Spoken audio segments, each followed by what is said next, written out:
Hello my dear friends, ഞാൻ ബിനോയ്. എല്ലാവർക്കും ബിനോയ്സ് തോട്ടിലേക്ക് സ്വാഗതം. ആക്ച്വലി ഭാവിയിൽ വളരെയധികം വളർച്ചാ സാധ്യതയുള്ള പല സെക്ടേഴ്സും ഉണ്ട്. പക്ഷേ ഈ സെക്ടേഴ്സ് എടുത്ത് നോക്കുമ്പോൾ അതിലുള്ള എല്ലാ സ്റ്റോക്സും ഓൾറെഡി റിട്ടേൺ കൊടുത്ത് കഴിഞ്ഞിട്ടുണ്ട്. 100% മേലെ റിട്ടേൺ കൊടുത്ത സ്റ്റോക്സ് ആയിരിക്കും ആ ഒരു സെക്ടറിൽ ഉണ്ടാവുക. ഈവൻ ലാസ്റ്റ് വീക്ക് ഞാൻ റെക്കമെൻഡ് ചെയ്ത കെയ്ൻസ് ടെക്നോളജീസ് അടക്കം. പക്ഷേ ഈ ലെവലിൽ നിന്നും കയറി പോകാൻ സാധ്യതയുണ്ട്, ഡബിൾ ആവാൻ സാധ്യതയുണ്ട്. പക്ഷേ ഇപ്പോഴത്തെ വാല്യൂഷൻ നോക്കുകയാണെങ്കിൽ ഓൾറെഡി അത് ഡബിൾ ആയി കഴിഞ്ഞ സ്റ്റോക്സ് ആണ് പലതും. പല സെക്ടേഴ്സ് എടുത്ത് സ്റ്റോക്ക് നോക്കുകയാണെങ്കിൽ, നമ്മൾ സെക്ടർ എടുത്ത് നോക്കുമ്പോൾ ഇപ്പം CDMO സെക്ടർ എടുത്ത് നോക്കുകയാണെങ്കിൽ എല്ലാ ഏത് സ്റ്റോക്ക് വാങ്ങേണ്ട എല്ലാ സ്റ്റോക്കും 200% റിട്ടേൺ കൊടുത്ത സ്റ്റോക്കാണ്. സോ ഒരു സെക്ടർ ഭാവിയിൽ എന്തായാലും റിട്ടേൺ കൊടുക്കുന്ന ഉറപ്പുള്ള സെക്ടർ. പക്ഷെ അതിൽ പല സ്റ്റോക്സും ഇപ്പോഴും ചീപ്പിൽ തന്നെയാണ് ട്രേഡ് ചെയ്യുന്നത്. ആ സെക്ടറാണ് ബാങ്കിങ് സെക്ടർ. ഇന്ത്യയിൽ ഭാവിയിൽ ഇന്ത്യയിലുള്ള എക്കണോമിക്കൽ ഗ്രോത്ത് കൺസിഡർ ചെയ്യുകയാണെങ്കിൽ ഒരു രാജ്യം അണ്ടർ ഡെവലപ്പിംഗ് ആകുമ്പോഴും ഡെവലപ്ഡ് ആകുമ്പോഴും ഏറ്റവും ഒഴിച്ചുകൂടാൻ പറ്റാത്ത ഒരു ഘടകമാണ് ഫിനാൻഷ്യൽസ് ബാങ്കിങ് സെക്ടർ എന്ന് പറയുകയാണെങ്കിൽ. സോ ഇതിൽ പല സ്റ്റോക്കും ഇപ്പോൾ വളരെ ചീപ്പായി തന്നെ വാല്യൂ ചെയ്യുന്നത്. ഓരോ ക്വാർട്ടർ റിസൾട്ടും സൂപ്പർ കൊടുത്തിട്ടും വാല്യൂഷൻ ഓരോ ക്വാർട്ടർ ടു ക്വാർട്ടർ ഇമ്പ്രൂവ് ചെയ്തിട്ടും സ്റ്റോക്ക് പ്രൈസിൽ കാര്യമായിട്ട് ഇമ്പ്രൂവ്മെന്റ് ചെയ്യുന്നില്ല. പ്രത്യേകിച്ചും ഒരു കാരണം ആ സെക്ടർ ഒരു സെൻസിറ്റീവ് സെക്ടർ ആയതുകൊണ്ടായിരിക്കാം. മറ്റൊരു കാര്യം ആ സെക്ടറിനെ മനഃപൂർവ്വം അടിച്ച് താത്തി വെച്ചതായിരിക്കാം. സോ ഇവിടെ ഞാൻ 7-8 പ്രാവശ്യം വീഡിയോ ഇട്ട ഒരു സ്റ്റോക്ക് തന്നെയാണ് യൂണിയൻ ബാങ്ക് ഓഫ് ഇന്ത്യ. ഈ സ്റ്റോക്ക് വീണ്ടും പറയേണ്ട സിറ്റുവേഷനാണ് ഇപ്പോൾ ഉള്ളത്. കാരണം അതിൻ്റെ ജൂൺ ക്വാർട്ടർ റിസൾട്ടും ആ കമ്പനി സൂപ്പർ റിസൾട്ടാണ് കൊടുത്തത്. നല്ല റിസൾട്ട് കൊടുത്ത് അത് ബ്രേക്ക് ഔട്ടിൽ നിൽക്കുന്ന സമയത്താണ് ഇൻഫ്ലേഷൻ, ഈ യുദ്ധം വീണ്ടും തുടങ്ങുകയാണെങ്കിൽ ഇൻഫ്ലേഷൻ കൂടാമെന്നുള്ള news Reserve Bank of India പറഞ്ഞ ശേഷം എല്ലാ ബാങ്കിങ്സും താഴോട്ട് വന്നു. പക്ഷേ പണ്ട് നമ്മൾ കൺസിഡർ ചെയ്യുമ്പോൾ ഉള്ള ഒരു അവസ്ഥയല്ല PSU ബാങ്ക്സിന് ഇപ്പോൾ ഉള്ളത്. പണ്ടത്തെ PSU ബാങ്ക് തുറന്നെടുക്കുകയാണെങ്കിൽ കിട്ടാക്കടം കൂടി, ലോണ് കൊടുക്കുക, ഒന്നും തിരിച്ചു പിടിക്കാൻ പറ്റുന്നില്ല, എല്ലാം കൂടെ ഒരു വിധത്തിലും എല്ലാ വിധത്തിലും നെഗറ്റീവായ ഒരു സെക്ടറായിരുന്നു banking sector, especially PSU banks. ഇപ്പം അതല്ല, ഇപ്പം ആ പിക്ചറേ മാറിപ്പോയി. പിന്നെ യൂണിയൻ ബാങ്ക് ഓഫ് ഇന്ത്യയുടെ സ്റ്റോക്സ് ഒക്കെ നമ്മളിപ്പം വാങ്ങിക്കഴിഞ്ഞാൽ അതൊന്നും മൂവ് ചെയ്യുന്നത് അറിയില്ല. 30 to 40 റുപ്പീസിൽ യൂണിയൻ ബാങ്ക് ഓഫ് ഇന്ത്യ ഒരുപാട് മാസങ്ങൾ കൺസോളിഡേറ്റ് ചെയ്തിരുന്നു. ആ സമയത്ത് നമ്മൾ പറയും യൂണിയൻ ബാങ്ക് കയറുന്നില്ല, 30-40 രൂപയിൽ കിടക്കാമെന്ന്. അവിടുന്ന് പെട്ടെന്ന് അത് 70 രൂപ 80 രൂപയിലേക്ക് എത്തി. അത് നമ്മൾ ആ ഒരു റീറ്റെയിലേഴ്സ് ഷെയർ ഹോൾഡേഴ്സ് അറിഞ്ഞിട്ടുണ്ടല്ലോ റേറ്റിൽ എത്തിയത്. പിന്നെ നമ്മൾ പറയും 70 to 80 റുപ്പീസിലാണ് സ്റ്റോക്ക് ട്രേഡ് ചെയ്യുന്നത്, അത് മൂവ് ചെയ്യുന്നില്ല. അവിടുന്ന് സ്റ്റോക്ക് തിരിച്ചു കയറി 120-130 എത്തി, 120-130 കുറേ കാലം ട്രേഡ് ചെയ്ത്, പിന്നെയാണ് സ്റ്റോക്ക് കയറി 170 എത്തി.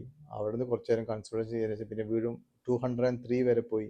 പിന്നെ അവിടുന്ന് ഇറങ്ങി വന്ന് ഒരു 160-170 ഈ റേഞ്ചിൽ ഇങ്ങനെ സ്റ്റോക്ക് ട്രേഡ് ചെയ്തുകൊണ്ട് നിൽക്കുകയാണ്.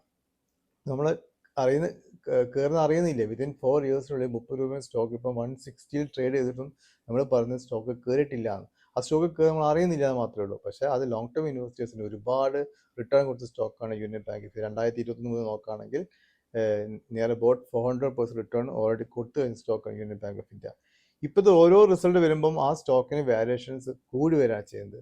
അതിൻ്റെ പൊട്ടൻഷ്യാലിറ്റി കൂടി വരിക, ഫണ്ടമെന്റ്സ് കൂടി വരിക ചെയ്യുന്നത്. അതേസമയം സ്റ്റോക്ക് പ്രൈസിന് കാര്യമായിട്ടുള്ള മാറ്റങ്ങൾ വന്നിട്ടുമില്ല. സോ ഈ ഒരു fair rate Union Bank of ഇന്ത്യൻ്റെ എന്ന് പറഞ്ഞാൽ 400 രൂപേൻ്റെ മുകളിലാണ്. അതിൻ്റെ ഇയർ ഹൈ 427 രൂപയാണ്. അതിലേക്ക് സുഖമായി എത്തേണ്ട സ്റ്റോക്കാണ്. എന്നെത്തും എന്ന് എനിക്കറിയാം. അത് ലോങ് ടേം ഇൻവെസ്റ്റ്മെൻറ്റിലാണ് പറയുന്നത്. ടെക്നിക്കലി കുറച്ച് സോളിഡ് കാണിക്കുന്നുണ്ട്. പക്ഷേ ഇപ്പോഴത്തെ ഇൻഫ്ലേഷൻ പ്രശ്നം, യുദ്ധമൊക്കെ കണ്ടിന്യൂ ചെയ്തു പോവുകയാണെങ്കിൽ ബാങ്കിങ് സെക്ടർ പ്രശ്നമായിരിക്കും. പക്ഷേ ഡൗൺ സൈഡ് എത്രയാണ്? 130 140 120 എത്ര വന്നാലും നിങ്ങൾക്ക് വാങ്ങിയിട്ട് ഇപ്പോൾ എല്ലാ സ്റ്റോക്സും ധൈര്യമായിട്ട് വാങ്ങാൻ പറ്റിയ സ്റ്റോക്കാണ് യൂണിയൻ ബാങ്ക് ഓഫ് ഇന്ത്യ. ഒരുപാട് സ്റ്റോക്സ് ഹൈലി പിന്നെ കയറിപ്പോയി. ഇനിയിപ്പോൾ അതിൽ കയറി പിടിക്കാൻ നല്ലതും ഇപ്പം കയറാതെ വളരെ സേഫ് ആയിട്ട് നിൽക്കുന്ന stock union Bank of India. ഈ റേഞ്ചിൽ നിങ്ങൾ വാങ്ങുകയാണെങ്കിൽ 50% റിട്ടേൺ 100% ഉറപ്പാണ്. 168.46 ആണ് ലാസ്റ്റ് ട്രേഡഡ് പ്രൈസ്. ഒരു 210 ലെവലിലേക്കൊന്നും പോകാൻ ഒരു പ്രയാസവും ഈ സ്റ്റോക്കിന് ഇല്ല. കുറച്ച് പേഷ്യൻസ് ഉണ്ടായാൽ മാത്രം മതി. ജൂൺ ക്വാർട്ടർ റിസൾട്ട് വന്ന സമയത്ത് 2025 ജൂണിൽ കമ്പയർ ചെയ്യുമ്പോഴും അതുപോലെ തന്നെ ലാസ്റ്റ് ക്വാർട്ടർ മാർച്ച് 2020 കമ്പയർ ചെയ്യുമ്പോഴും അതിൻ്റെ ഇൻട്രസ്റ്റ് ഏർണിങ്സ് കൂടിയിട്ടുണ്ട്, നെറ്റ് പ്രോഫിറ്റ് ഇമ്പ്രൂവ് ആയിട്ടുണ്ട്. സോ ജസ്റ്റ് നമുക്ക് 2025 ജൂണായിട്ട് കമ്പയർ ചെയ്യുകയാണെങ്കിൽ സെയിൽസ് ഗ്രോത്ത് ഉണ്ട്. നെറ്റ് പ്രോഫിറ്റ് ഒരു 30% ഗ്രോത്ത്, 4136 കോടിയുള്ള സ്ഥലത്ത് 5368 കോടി നെറ്റ് പ്രോഫിറ്റാണ് ജൂൺ 2020 കാണിച്ചത്.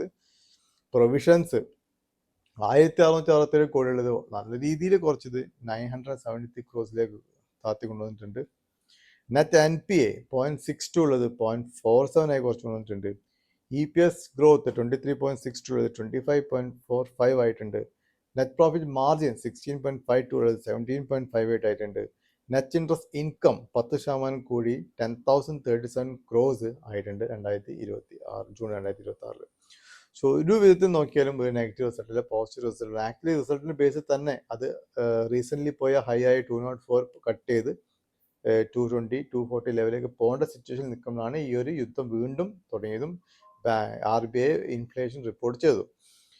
സോ ഈ ഷെയർ ഹോൾഡിംഗ് പാറ്റേൺ നോക്കുകയാണെങ്കിൽ വളരെ ഇൻട്രസ്റ്റിംഗ് ആണ്. 2025 മാർച്ച് 2025 വെറും 7.11 FIR സ്റ്റേക്ക് ഉള്ളത് 2026 മാർച്ചിൽ ഒരു കൊല്ലത്തിനുള്ളിൽ 9.37 ആയി തന്നെ FIR സ്റ്റേക്ക് ഇൻക്രീസ് ചെയ്തത്. TASന് കയ്യിലും 11.51 സ്റ്റേക്ക് ഉണ്ട്. മൊത്തം 20.88% FIRസും DASും ഹോൾഡ് ചെയ്യുന്നുണ്ട്. അതേസമയം പബ്ലിക്കിന് കയ്യിലെ ഷെയർ നഷ്ടപ്പെട്ടു പോയിട്ടുണ്ട്. 5.83 ഉള്ളത് 3.89 ആയിട്ട് കുറഞ്ഞിട്ടുണ്ട്. മാനേജ്മെന്റിന്റെ കമന്ററി വളരെ സൂപ്പറാണ്, പോസിറ്റീവ്സ് ആണ്. നെറ്റ് ഇൻട്രസ്റ്റ് മാർജിൻ ഒക്കെ ഇനിയും ഇവിടുന്നും ഏകദേശം 20% പ്രസിഷൻ ഉണ്ടാവുമെന്നാണ് കമ്പനി മാനേജ്മെന്റ് എക്സ്പെക്ട് ചെയ്യുന്നത്. ഹെൽത്ത് ഡിവിഡൻഡ് കൊടുക്കുന്ന കമ്പനിയാണ്. ഇപ്പോൾ റീസെന്റ് 5 രൂപ ഡിവിഡൻഡ് ഉണ്ട്. 5 രൂപ ഡിവിഡൻഡിൽ സ്റ്റോക്ക് താഴോട്ട് വന്ന് പിന്നെ തിരിച്ച് സ്റ്റോക്ക് കയറാണ് ചെയ്തത്. 5 rupees ഡിവിഡൻഡ് റീസെന്റ് കിട്ടിയത്. 10 രൂപയാണ് ഡിവിഡൻഡ് ഇപ്പം ഒരു കൊല്ലം കിട്ടിയിട്ടുണ്ട്. ഈ കമ്മിങ് ഇയേഴ്സിൽ ഒരു 20 rupees ഡിവിഡൻഡ് കിട്ടാനുള്ള സാധ്യത ഉണ്ട്. ഇന്ത്യയിലെ 5ാമത്തെ ലാർജസ്റ്റ് PSU ബാങ്കാണ് യൂണിയൻ ബാങ്ക് ഓഫ് ഇന്ത്യ. ഇനി ഭാവിയിലുള്ള അമാൽഗമേഷൻസ് കഴിഞ്ഞാൽ ഏത് സ്ഥാനത്തെത്തുമെന്ന് അറിയാൻ പറ്റില്ല. പ്രസന്റ് പ്രൈസ് 160 രൂപ 46 പൈസ.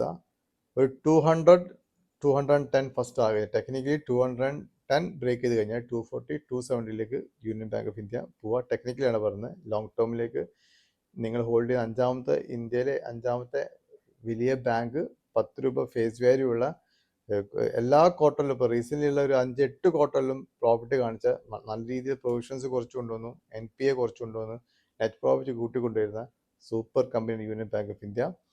P ratio 6.23 ഉള്ളൂ. ഇൻഡസ്ട്രി P 9.39 ഉണ്ട്. ബുക്ക് വാല്യൂ 175 ആണ്. സ്റ്റോക്ക് ട്രേഡ് ചെയ്യുന്നത് 174 ബിലോ ആണ്. ബുക്ക് വാല്യൂന്റെ ഇൻട്രൻസിക് വാല്യൂന്റെ ബിലോയിലാണ് Union Bank of India trade ചെയ്യുന്നത്. ഇൻട്രൻസിക് വാല്യൂ 215 rupees ആണ്. 215 രൂപയാണ് ഇൻട്രൻസിക് വാല്യൂ. ഇൻട്രൻസിക് വാല്യൂക്ക് എളുപ്പത്തിൽ ഈ സ്റ്റോക്ക് വരാം. ഈ താഴോട്ട് വന്നാലും അത് ഹോൾഡ് ചെയ്താൽ മതി. എങ്ങനെയാണ് യൂണിയൻ ബാങ്ക് ഓഫ് ഇന്ത്യന് എന്താണ് ഓപ്പറേഷൻ ചെയ്യാൻ പോകുന്നത് അറിയില്ല. പക്ഷെ ടെക്നിക്കലി ഇപ്പൊ അങ്ങനെ നെഗറ്റീവ്സ് കാണുന്നില്ല. വളരെ നല്ല ബൈയിങ് വരുന്നുണ്ട്. So union Bank of India ഒരു സേഫ് ബെറ്റാണ്. ഈ പല സ്റ്റോക്സും കയറിപ്പോയി നോക്കുകയാണെങ്കിൽ നിങ്ങൾക്ക് ബാങ്കിങ് സെക്ടറിൽ വിശ്വാസം ഉണ്ടെങ്കിൽ, ഇന്ത്യ ഡെവലപ്പ് ചെയ്യുന്ന വിശ്വാസം ഉണ്ടെങ്കിൽ, എല്ലാ സെക്ടറിലും വേണ്ട ഇത്തരം ബാങ്ക്സ് ഒന്നും പോരാ. ഇന്ത്യയെ സംബന്ധിച്ചോളം ഒരുപാട് ബാങ്ക്സ് ഇനിയും വേണം. എന്നാലേ ഉള്ളൂ ആവശ്യങ്ങൾ നിറവേറ്റാൻ പറ്റുള്ളൂ. സോ ഇന്ത്യയിലെ 5ാമത് വലിയ PSU ബാങ്ക് വളരെ ചീപ്പ് പ്രൈസിലാണ് ഇപ്പോൾ സ്റ്റോക്ക് ട്രേഡ് ചെയ്യുന്നത്. സോ 168 ലെവലിൽ വീണ്ടും 210. സ്വിംഗ് ബേസ്ഡ് അല്ല ഞാൻ പറയുന്നത്. ലോങ് ടേമിലേക്ക് വെക്കുകയാണെങ്കിൽ 240. പിന്നെ ഒരു ട്രിഗർ വന്നു കഴിഞ്ഞാൽ സ്റ്റോക്ക് എളുപ്പത്തിൽ തന്നെ ഇയർ ഹൈയിലേക്ക് പോകാനുള്ള പൊട്ടൻഷ്യൽ ഉള്ള സ്റ്റോക്കാണ് Union Bank of India. So ഇന്നത്തെ video Union Bank of India present price 168.46. നമുക്കത് 210 ടാർഗറ്റിലേക്ക് യൂണിയൻ ബാങ്ക് ഓഫ് ഇന്ത്യ വാങ്ങാം. വീണ്ടും ആ ലെവലിൽ എത്തിക്കഴിഞ്ഞാൽ വീണ്ടും നമുക്ക് സ്റ്റോക്കിനെ പറ്റിയിട്ട് റിവ്യൂ നടത്താം. ഓക്കെ, ഇനി ആർക്കും പോർട്ട്ഫോളിയോ മാനേജ്മെന്റ് ചെയ്ത് തരണമെങ്കിൽ അത് ഞാൻ ചെയ്ത് കൊടുക്കുന്നുണ്ട്. 1 year service portfolio management service ചെയ്ത് കൊടുക്കുന്നുണ്ട്. താല്പര്യമുള്ള ആൾക്കാർക്ക് തന്നെ ബന്ധപ്പെടാം. പിന്നെ സ്വിംഗ് ബേസ്ഡ് റെക്കമെൻഡേഷൻസ്, ഫണ്ടമെന്റലി നല്ല സ്റ്റോക്ക് ബ്രേക്ക്ഔട്ട് കാണാൻ മാത്രം പറയും. 1-2 വീഡിയോ ആഴ്ചയിലുണ്ടാവും. Swing based recommendation, technically based recommendation, volume based recommendation ആണ്. അതിൽ താല്പര്യമുള്ള ആൾക്കാർക്ക് വേണമെങ്കിൽ അത് ജോയിൻ ചെയ്യാം. നമ്മൾ ലോങ് ടേമിലേക്ക് വെക്കുമ്പോഴും 1-2 ലക്ഷം രൂപ കുറച്ച് സ്വിംഗിൽ മാറ്റി വെക്കുക. എന്നിട്ട് അതിൽ കിട്ടുന്ന ലാഭം എടുത്തിട്ട് ഈ ലോങ് ടേം സ്റ്റോക്കിലേക്ക് ഇൻവെസ്റ്റ് ചെയ്തുണ്ടാക്കുക. അപ്പോൾ ഓട്ടോമാറ്റിക്കലി ആ നമ്പർ ഓഫ് സ്റ്റോക്സ് കൂടി വരും. പിന്നെ വീണ്ടും ഈ ലോങ് ടേം ഈ ഷോർട്ട് ടേം ഉപയോഗിക്കുന്ന സ്റ്റോക്ക് സ്വിംഗിൽ ഉപയോഗിക്കുന്ന ക്യാഷ് എടുത്തിട്ട് പിന്നെ അടുത്ത നല്ല ഓപ്പർച്യൂണിറ്റി കിട്ടുമ്പോൾ മാത്രം അത് എൻ്റർ ചെയ്യുമ്പം ഓപ്പർച്യൂണിറ്റി ടെക്നിക്കൽ ബ്രേക്ക്ഔട്ട് ഉണ്ടെങ്കിൽ വരെ, വോളിയം ബ്രേക്ക്ഔട്ട് ഉണ്ടെങ്കിൽ വരെ അതിൽ ഫണ്ടമെന്റ്സ് നോക്കിയിട്ട് മാത്രം ഇൻവെസ്റ്റ് ചെയ്യുക. അങ്ങനെ സ്റ്റോക്സ് ആയി പറഞ്ഞു കൊടുക്കുന്ന ഒരു മെമ്പേഴ്സ് ചാനലുണ്ട്. താല്പര്യമുള്ള ആൾക്കാർക്ക് എൻ്റെ വീഡിയോയിനിടയിലുള്ള ജോയിൻ ബട്ടണിൽ പോയിട്ട് എമറാൾഡ് മെമ്പർഷിപ്പിൽ ജോയിൻ ചെയ്യാം.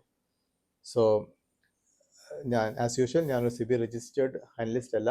അതുകൊണ്ട് സ്വയം പഠിച്ച് മനസ്സിലാക്കുക, അല്ലെങ്കിൽ നിങ്ങൾ അഡ്വൈസേഴ്സ് ഉണ്ടെങ്കിൽ അവരോട് ചോദിച്ച് മനസ്സിലാക്കിയിട്ട് മാത്രം സ്റ്റോക്കിൽ ഇൻവെസ്റ്റ് ചെയ്യുക. പുതുതായിട്ട് ആരും ചാനൽ കാണുന്നുണ്ടെങ്കിൽ സബ്സ്ക്രൈബ് ചെയ്യുക, മാക്സിമം വീഡിയോസ് ഫ്രണ്ട്സിനും റിലേറ്റീവ്സിനും അയച്ചു കൊടുക്കുക, ലൈക്ക് ചെയ്യുക, കമൻറ്റ് ചെയ്യുക. Thank you very much for all your patient listening. Thank you.